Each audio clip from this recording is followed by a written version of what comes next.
Hello friends, आप सबका स्वागत है हमारे इस चैनल में। इस चैनल के अंदर मैं आपको बदलती हुई टेक्नोलॉजी के बारे में बताता हूं, क्योंकि अब एसी जो है एसी बहुत चेंज हो चुका है। अगर आप एसी लेने के लिए मार्केट में जाओगे तो ऐसा नहीं है कि आपको एक ही तरह का एसी मार्केट में दिखेगा। आपको 3 तरह का एसी जो है वो मार्केट में नज़र आएगा। सो उस चीज़ को बताने के लिए ही मैं आपको ये वीडियो बना रहा हूँ आपके लिए। वीडियो के अंदर हम जानेंगे inverter AC versus non inverter AC versus dual inverter AC. Basically क्या है कि जब हम इन्वर्टर एसी या नॉर्मल एसी लेने के लिए मार्केट में जाते हैं तो हमें बहुत तरह के एसी जो हैं वो देखने पड़ते हैं। हमारे पास इतनी बड़ी जो है डिस्प्ले होती है, इतनी बड़ी डिस्प्ले के अंदर हमें शॉपकीपर बताता है कि ये इन्वर्टर एसी है जी, ये नॉन इन्वर्टर एसी है, इसमें डुअल इन्वर्टर है जी, इसमें सिंगल रूटर है। मतलब कि बहुत कुछ जो है आज की डेट में एसी की टेक्नोलॉजी के अंदर चेंज हो गया है। तो इस चीज़ को समझने के लिए ये वीडियो लास्ट तक देखना। आप इस वीडियो के थ्रू आप बहुत कुछ समझ जाओगे भी आपको कौन सा एसी लेना चाहिए और कौन सा एसी आपको नहीं लेना चाहिए। आपके रूम का साइज़ क्या है, आपके रूम के अंदर आपने इन्वर्टर लगाना है, सिंगल रूटर वाला लगाना है, डबल रूटर वाला लगाना है, ये आपको इस वीडियो के अंदर जो है नज़र आ जाएगा। तो फ्रेंड्स, ये फ़ोटो जो आप देख रहे हो, ये फ़ोटो मैं इसलिए आपको दिखा रहा हूँ। इस फोटो के अंदर आप देखिए ऐसी ही डिस्प्ले आपके पास होती है अगर आप एसी लेने जाते हो। ऐसी ही डिस्प्ले जब आप देखते हो तो क्या होता है कि पर्सन जो है वो कंफ्यूज हो जाता है। कंफ्यूज होने की बात ही है क्योंकि एसी की टेक्नोलॉजी चेंज हो गई, जो मैंने आपको बताया। Inverter, non inverter, dual inverter, काफ़ी टेक्नोलॉजी चेंज हो गई है। इस कन्फ्यूजन के सोल्यूशन के लिए ही मैं ये वीडियो बना रहा हूँ। आप इस वीडियो को लास्ट तक देखना। तो इसके लिए क्या है कि ये आपके 5 पॉइंट है, इसकी हम थोड़ी देर बाद में बात करेंगे। पहले हमें टेक्नोलॉजी के बारे में समझना पड़ेगा भी इन्वर्टर टेक्नोलॉजी और नॉन इन्वर्टर टेक्नोलॉजी में डिफरेंस क्या है। तो फ्रेंड्स, इस चार्ट को आप इजी देखिए, पहले इस चार्ट को आप अच्छे से देखिए। इस चार्ट के अंदर ये कर्सर की तरफ मेरे थोड़ा सा ध्यान देना। ये कर्सर जो आप देख रहे हो, देखिए इन्वर्टर टेक्नोलॉजी और नॉन इन्वर्टर टेक्नोलॉजी के अंदर बेसिक अगर मैं आपको फ़र्क बताऊं तो इन दोनों के अंदर कंप्रेशर का फ़र्क होता है। जो इसके अंदर कंप्रेशर होता है इन्वर्टर के अंदर, ये आपको मिलेगा डीसी कंप्रेशर, मतलब कि इन्वर्टर कंप्रेशर। ये जो कंप्रेशर होता है ये ऑन एंड ऑफ वाला कंप्रेशर होता है। इन्वर्टर कंप्रेशर और ऑन एंड ऑफ कंप्रेशर के अंदर अगर मैं सिंपल लैंग्वेज में बताऊं तो ये जो कंप्रेशर होता है ये वेरिएबल स्पीड के ऊपर काम करता है। वेरिएबल स्पीड का मीनिंग, मान लीजिए आपने अपने एसी को 22 डिग्री के ऊपर सेट किया, 22 के ऊपर आपने सेट कर दिया, तो ये जो है आपका एसी 22 डिग्री के ऊपर जाने के बाद आपका जब रूम कूल हो जाएगा तो उसके बाद ये अपनी स्पीड को सेट कर लेता है। ये अपनी स्पीड को बिल्कुल डाउन ले आता है, ये कट नहीं करता, ये आपका इजी जो है वो चलता रहता है। क्या इस चीज़ का आपको बेनिफिट क्या मिलता है कि नॉर्मली इसके कंपैरिजन में अब हम नॉन इन्वर्टर की बात करते हैं। नॉन इन्वर्टर के अंदर जो ये आप देख रहे हो कि इसका जो कंप्रेशर है ये पहले कूलिंग करता है। मान लीजिए 22 डिग्री आपने सेट किया है तो 22 डिग्री के ऊपर आके ये कट हो जाएगा। फिर आपका टेम्परेचर जब बढ़ेगा, आप 24 या 26 के ऊपर आओगे तो ये टेम्परेचर के अकॉर्डिंग फिर दोबारा से स्टार्ट लेता है। फिर ये टेम्परेचर को जो है डाउन करता है। ये जो आप देख रहे हो यहाँ पे देखिए, ये जो डायग्राम बना हुआ है ना, ये देखिए, ये यहाँ पे सेट किया हमने, ये टेम्परेचर 22 डिग्री पे ले गया। 22 डिग्री के ऊपर बाद जब आपका रूम कूल हो गया तो कंप्रेशर बंद हो गया था। फिर ये टेम्परेचर जब डाउन आएगा, फिर टेम्परेचर जब जो बढ़ेगा, फिर उसके साथ जो है कंप्रेशर दोबारा से ऑन होता है। फिर दोबारा से कूलिंग होगी, या फिर दोबारा से बंद होगा, फिर दोबारा से कूलिंग होगी, ऑन एंड ऑफ करता रहता है। इस टेक्नोलॉजी के अकॉर्डिंग ही इसको ऑन एंड ऑफ कहा गया है। पर इस प्रोसेस के अंदर एक प्रॉब्लम होती है कि बार बार जब कंप्रेशर स्टार्ट या ऑफ लेता है तो इसकी पावर कंजप्शन जो है वो बहुत ज़्यादा बढ़ जाती है। जैसे कि आपको पता होगा कि 1.5 टन की एसी की अगर मैं बात करूं तो वो 7 से 9 एम्पेयर लेता है। अगर एक बार स्टार्टिंग के अंदर वो जाएगा, दोबारा से फिर 9 एम्पेयर लेगा, फिर दोबारा से स्टार्ट होगा, फिर दोबारा से 9 एम्पेयर लेगा, वोल्टेज डबल लेगा, तो वो आपकी पावर कंजप्शन जो है वो काफ़ी ज़्यादा बढ़ जाती है।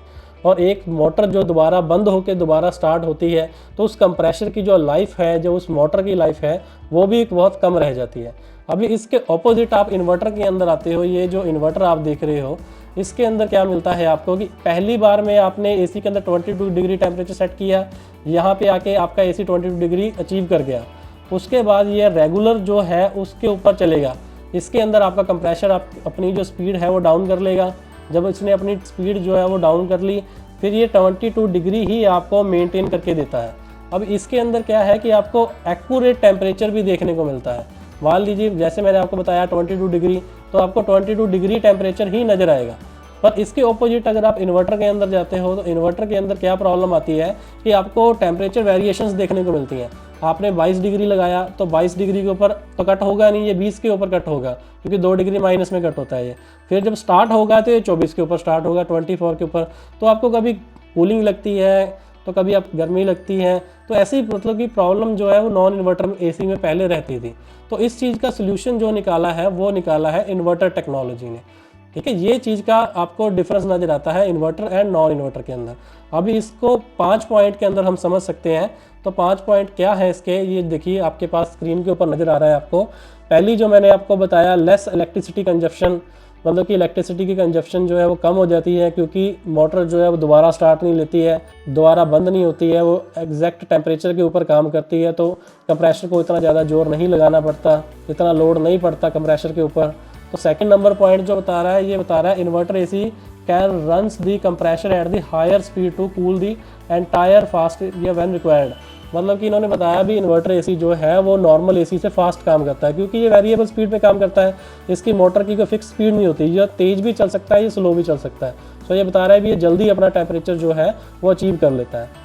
अब इसके अकॉर्डिंग इन्होंने तीसरा जो पॉइंट बताया है, ये बताया है much quieter due to less compressor fluctuation, मतलब कि कंप्रेशर जो है ऑन एंड ऑफ नहीं करता। तो इसलिए इसके अंदर आपको साइलेंट ऑपरेशन देखने को मिलता है, इसकी आवाज़ भी जो है वो बहुत ज़्यादा कम होती है।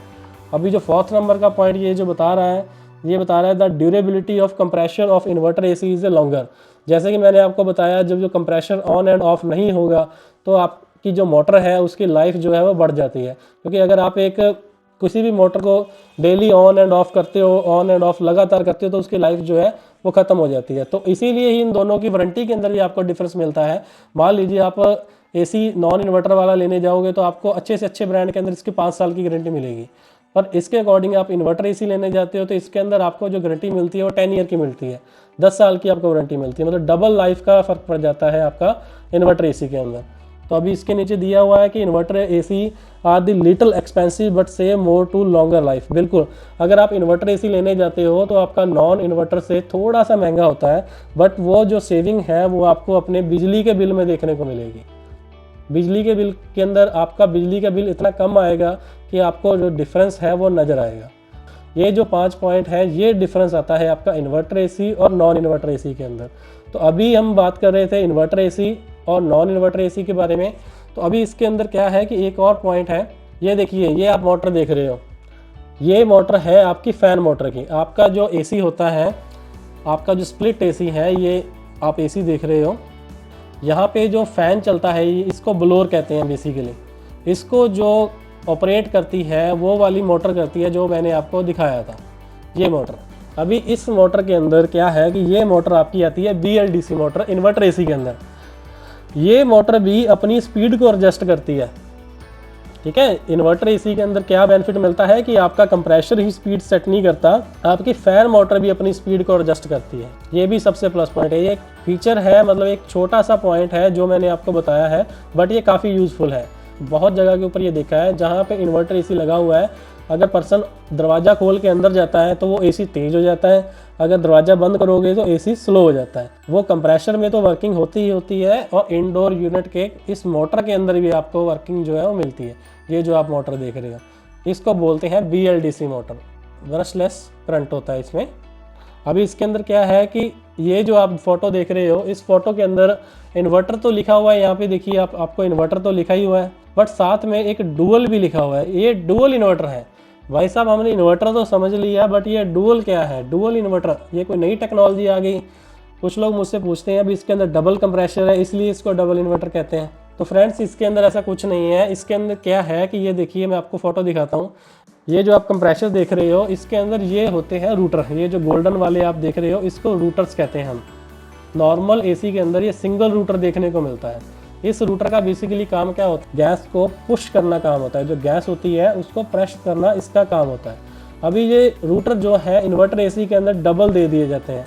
नॉर्मल मान लीजिए कि किसी भी एसी के अंदर आपको पास एक सिंगल रूटर लगा हुआ है, तो डबल रूटर करने का बेनिफिट ये हो जाता है कि जो गैस का प्रेशर है वो डबल हो जाता है, जो फास्ट हो जाती है गैस।